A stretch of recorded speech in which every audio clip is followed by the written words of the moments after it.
Welcome to Slator Pod 28. Slator Pod, the podcast for all things translation, localization, machine translation, and whoever funds all these businesses. Hello again from Zurich. Hello from London. Yes, I was told we need to say what this podcast is about. So I guess it helps. Yeah. It does help. Right off the bat, that's what we do. I think I need to refine that a little bit more. That was just on the fly, but Need your elevator pitch. Yeah, the elevator pitch. So, a bit of housekeeping. SlatorCon remote. This is the final week not the final week, but we only have 7 days left for the actual SlatorCon remote. We had a great dry run today with everybody on the call. So on the dry runs, we had a box of 10, 11 people or something. Yeah. So still time to register. And then we also just informed our subscribers that we were doing a digital marketing webinar with our partners from SEO agency in the US. Super strong registrations there as well. So this one's free. So head over and register if you're interested in SEO, digital marketing, and related things. So on the agenda today, we're going to talk about a couple of fundings. So the funding is back, which is great, gives us content and makes some people rich in this industry. So we got Memsource and Intento that both, got some investment and raised some money. Then Esther, you're going to talk about that mega tender renewal in the UK. Yeah. Public sector tender. We super proud to having published an RFP pro guide about how to structure and how to structure a translation localization RFP if you're on the buyer side. So we're going to take it through that. Then there was a great Medium post again. I'm saying again because there was a great post on Medium by a localization buyer from booking.com. Previously, it was Deliveroo last week, and now it's booking.com. And then we're briefly going to talk about the jobs index that you're compiling, the Slator Language Industry Job Index. That covers it all, right? Yes, I believe so. Great. So let's start with Memsource. Previously a cloud-based CAT tool, for lack of a better word, computer-aided translation tool, of course, expanded a lot since, added a ton of functionality. I think this is a name, it's almost a household name in the industry also because they've been very, very active on the marketing side, attending all of the conferences and doing great work on the marketing side. So everybody in this industry knows Memsource, really a household name. So they sold the majority to a private equity fund and to no other private equity fund than Carlyle. More specifically, it's a sub fund of Carlyle. This is a big conglomerate or private equity a firm that runs multiple funds. It's I actually don't recall the name. I'm trying to pull it up now, but I don't recall the name.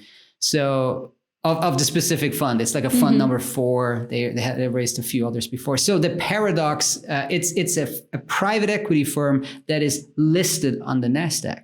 Wrap your head around that. So it's private equity, but the overall company is listed on the stock exchange. I see. So they bought the majority of in Memsource.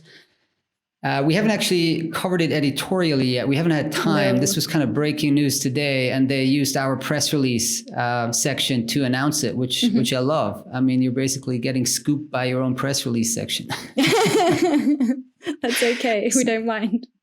We do not mind getting scooped by our own press release section. So, Gerard, who's compiling this, pinged me like, hey, did you see that Memsource just submitted a press release that they were majority acquired by Carlyle? I'm like, no, I have not seen that. So that was a good surprise this morning. They did not disclose anything on the price or multiple or anything like that, but I spoke to the managing director or a managing director at Carlyle, a gentleman called Fernando Chueca this morning for an article we're going to be publishing, and very, very interesting take he's had. I don't want to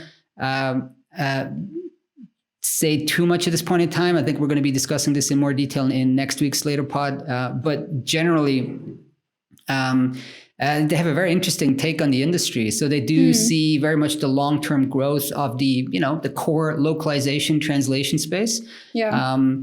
They also subscribe to that view that, unit rates are going down, but volumes are just continuing to grow, if not explode in certain sectors, right? So basically, the volume is going to make up for the price decline. So that's a view that I've shared many times before. This is my personal view, and I think it's an accurate one, of course. So that was interesting. And generally, it's a major vote of confidence, I think, for the industry as a whole. I mean, again, Memsource is kind of a core platform for the translation and lock industry. So this is a major vote of confidence. Carlyle, they're huge, aren't they? They're pretty well known in the space.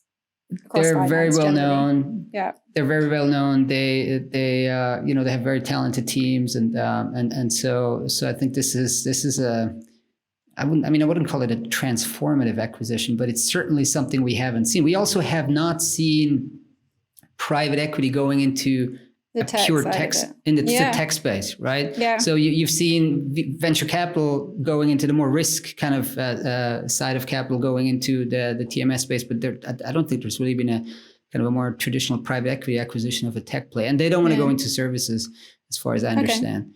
Didn't you say that Carlyle was? Oh no, I was going to say, didn't you say that they had been previously invested in the language industry, so it's not their first time? They were with BTI. Okay. They were BTI, the media localizer, and they exited, presumably. Yeah, that's kind of adjacent to it, right? Right. So a lot more information to come. Check out next week's Slator pod. Also, we're going to write about it, and so there's a lot more information on that forthcoming. Just wanted to make everybody aware. I mean, go and read the press release and whatever else information there's out there. So next round is Intento. They raised $3 million in seed capital. The website address is intent.to, and that also came in today. And so my question for the founder, when we emailed them for questions, we were like, well, give me your elevator pitch. Yeah. Because for the layperson, it's not an easy business to describe. I'm going to try, and you tell me if I did a good job. So I think they're saying it's a platform that helps companies procure and deploy a range of best fit AI solutions for content processing. Machine translation is a core component of that.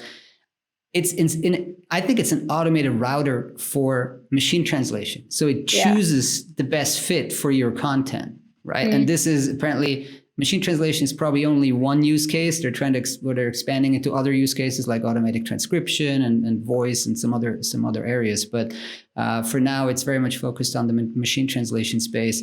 And they raised $3 million. So apologies to Konstantin Savenkov if I just totally butchered the elevator pitch, but we're waiting for we'll do a better job. Yeah, we'll do a better job in the article and maybe next week as well. That's right. We'll work on it. But again, core technology in the language industry, and raised some money. They said they want to first really build out sales and marketing. They probably have a powerful platform. Now they need to go out and tell the world about it. So that takes a lot of sales and marketing money.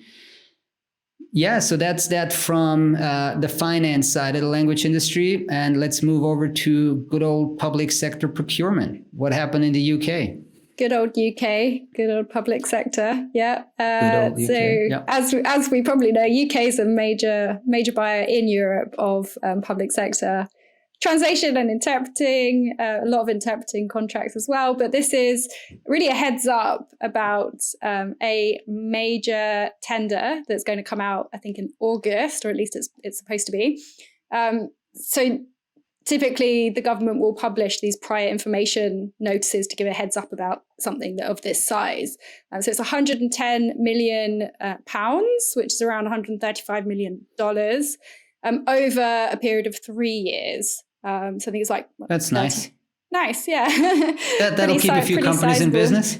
Yeah. I think so, yeah. So it's a pan-government contract, so it's not specifically for one entity like the police or the hospitals or something. It's for quite a lot of different entities. And it's designed to replace a contract which has been running since 2016. And so technically this contract, the one that's running right now, should have expired in April 2020, because that would have been the end of the 3-year contract plus 1-year extension. So it should have expired in April, but due to coronavirus, they are letting it run, extending it further, sort of on exceptional terms, I think, for another 12 months. So this contract, the one that the tender that's upcoming, will eventually probably go live around April 2021. So before then, they've given a heads up and they're going to be publishing the new tender. Interestingly, and I don't know what's happened to sort of the excess here, but the original tender, the contract that's running right now, was for £250 million. And this new one is for £110 million. So is it that, has some of that, has some of that demand just gone to a different contract? Has it just been eliminated altogether? I have no real sort of idea about that. You know what I think? Go on. I think it might be that it was kind of a ceiling, the 250, about 4 years ago, right? And they now have a much better understanding of what they actually need. Yeah. So then they narrowed it. It was probably some like super broad ceiling that they just wanted to make sure that they could cover it if it actually, if the demand was there. But now they found out, well, we probably don't need that much. Yeah. And then they shrunk it down. Or this is more accurate, maybe. That's what I was going to say. That's what's difficult when you come to sort of analyze some of the some of the values of these contracts when they're awarded, because actually it might be a maximum value that is never quite reached, for example. It's never quite. But in any case, they've refined their needs now by the sounds of things. And they're actually asking for input from the market, so both from potential suppliers and from users of these contracts on how they should structure this new one. So, for example, how many lots or how many different kind of contracts should they be running? Should they be kind of allocating these services or these contracts on a nationwide basis or regionally? So, I mean, because it's very broad reaching. So it covers everything from translation to transcription, including interpreting, on-site phone, video, quality control, proofreading, and sign language and braille services as well. So you need to divide it up. And last year last time there were 13 suppliers awarded on this massive contract. So we'll see what comes of that in the months that follow. There's like a cottage industry around all these major contracts, right? For sure. I mean, it's also, once you're familiar with how to pitch for this or how to fill in the RFP, probably next time around it's easier. So definitely, yeah. Speaking of RFPs. Yes. So as you mentioned, Florian, we have just published this pro guide, primarily for the buy side, obviously, on how to run a translation and localization services RFP. But it could also be interesting for suppliers who are looking for an insight into that whole process as well. So the guide, I think, is about 25 pages. It's very sort of insightful, concise. We're looking at questions like, why do I need to run an RFP? Should I run an RFP? What kind of timeline do I need to run the RFP? Helping people as well think about, right, what do I need to put in place up front before I even launch the RFP? Asking, what questions do I need to ask of my participants? What information do I need to provide them to help them give me the information that we need or provide the best solution that they can? And we've got a couple of feature chapters as well on machine translation. So specifically the machine translation landscape. It's kind of a primer on what's going on there, as well as an overview of the kind of primary business models in translation management systems as well. So lots of practical information in there, and a good guide for anyone who's considering or needs to run an RFP. And hopefully not torture those poor bid managers. Right. I mean, if you're going by the way we propose it or we outlined it, I think it's a relatively lean exercise. I mean, sometimes these RFPs can go completely over the top with all kinds of crazy detailed information that sounds good in theory, but you really don't need it eventually. And I mean, if you're a bid manager at one of these LSPs, like, well, actually, if you have a bid manager as a company, you're lucky, because sometimes even your business development people would get sucked into filling out RFPs, and that's probably the worst use of their time. So hopefully we'll help here develop a bit of a lean approach to RFP writing, and also a quite tight process. We have a chapter in there about like the timeline, right? And I think it's within 30 to 40 days. So you don't want to be chasing people around or letting them wait for a long time and leaving them kind of in limbo around, well, whether you want it or not. I remember so many times like you scramble, you deploy all your resources on the vendor side to fill all that in, and then, well, quiet for a month. It's like, I think that's not great. And eventually, this needs to be a partnership between the buyer and the vendor. So you want to make it a tight process that has a beginning and an end. Yeah. But I think even things like thinking about, as a buyer, who do I even start to invite to my RFP? If you're a first-time buyer or not particularly experienced with the landscape, you might have heard a few names, but you might not know who's best placed. We have some lists and different things that we can point you to as well for how to start to decide who to invite. We have so many lists. If you're unsure, reach out. We have a ton of lists. We'll let you know. We'll give you the short list. We'll make sure that you don't need to wade through, 400 vendors in order to pick out the 10 that probably are best for your needs. And then Medium is getting more popular among the buyer side, staying on the buyer side. I mean, this is the second time we picked up on a super interesting Medium post. In 2 weeks or something. But last time we spoke at Deliveroo, and now it's Booking.com. We've had Booking.com at a SlatorCon before, at SlatorCon Tokyo, actually. Oh, okay. They run a giant internal, translation localization operation. And so, what was that about? The post you looked into this? I mean, I think I could just quickly say, I think to your point, is kind of a product of Medium obviously being a very interesting space, or medium's an important medium for people in roles like UX, design, product, and things like that. So I think it's an extension of what these localization folks are seeing their colleagues do on Medium. Is that so? I didn't know. Yeah, I think so. I mean, a lot of my friends in like digital roles, product roles, they're all over Medium. So Medium, is that the thing? I actually don't know. Was it by a Twitter, like a ex-Twitter guy? Because I mean, it's basically here's where my knowledge is exhausted. I'm afraid I don't know too much. Yeah, I liked it a lot. Like I looked at Medium maybe like 3 years ago, and I think I occupied a few good names. Yeah, I think like neural machine translation on Twitter or something. Like I think I booked that. That's your thing, like domain squatting or whatever. No, but like but you want to make sure you get for example your real name. Like if the thing takes off, right? So I mean, imagine if you had like Esther at Esther would be your Twitter handle. Like that would be pretty cool. So when these things start to grow, you want to be first. Okay, so digital. Yes. Now it's too late. I can just dive into it, I suppose. So this is really targeted, I suppose, at UX writers. So not necessarily specifically localization people, but it's how to collaborate and work with localization as a UX writer. So I guess the title of the post was why you should want your localization team to change your copy. So as a UX writer, and the premise is sort of what she says in the article. And this lady, Ayla Kessel, is a language specialist at Booking.com based in Israel. So she says, some UX writers expect their localization teams to produce a translation that is identical to the original copy, yet somehow completely resonates with the market that they're localizing for. So obviously that's impossible. It's something that we've heard time and time again in localization and translation. But instead, she says you should be advocating for a greater involvement of localization teams upfront, so in copy creation.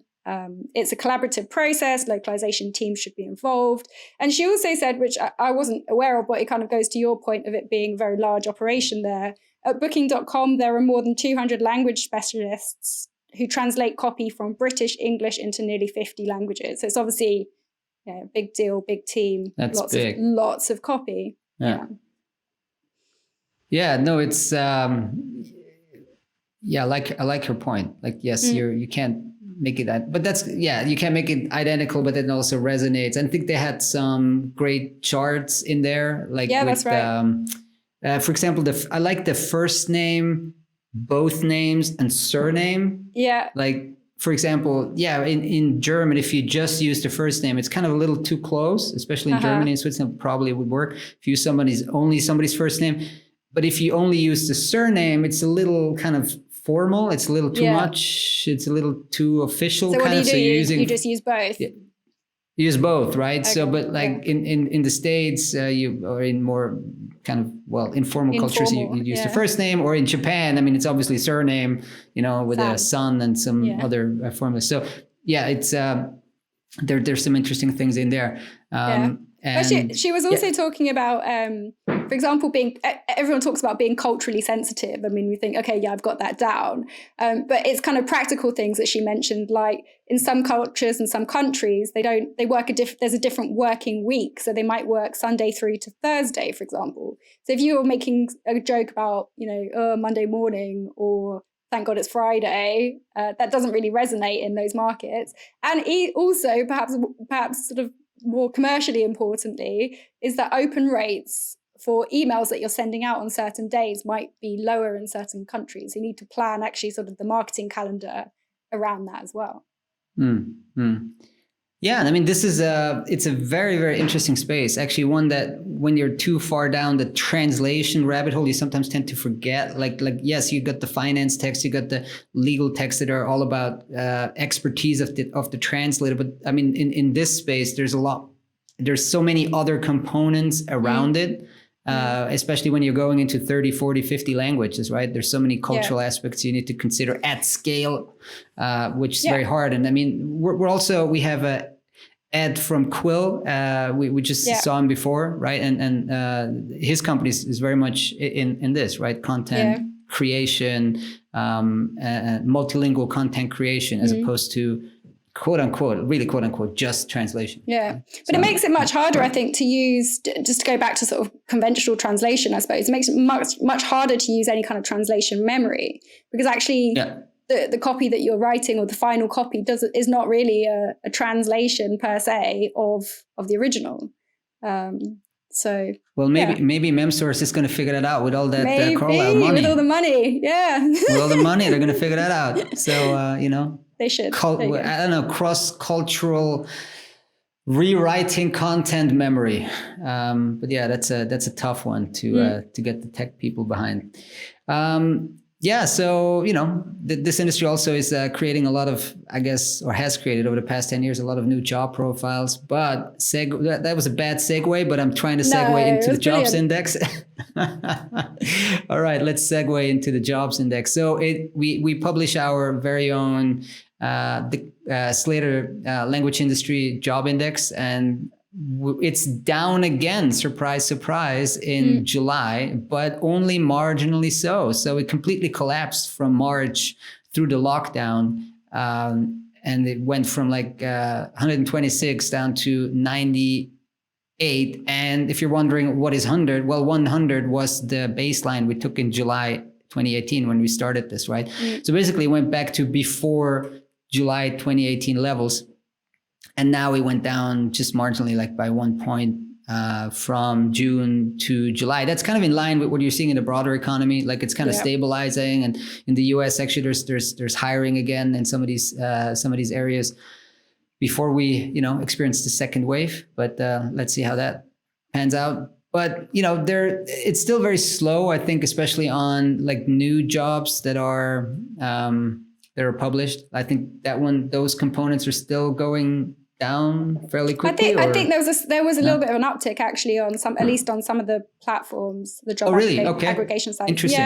Yeah, there was, but not across the board. So it's still not across the board, right? Yeah.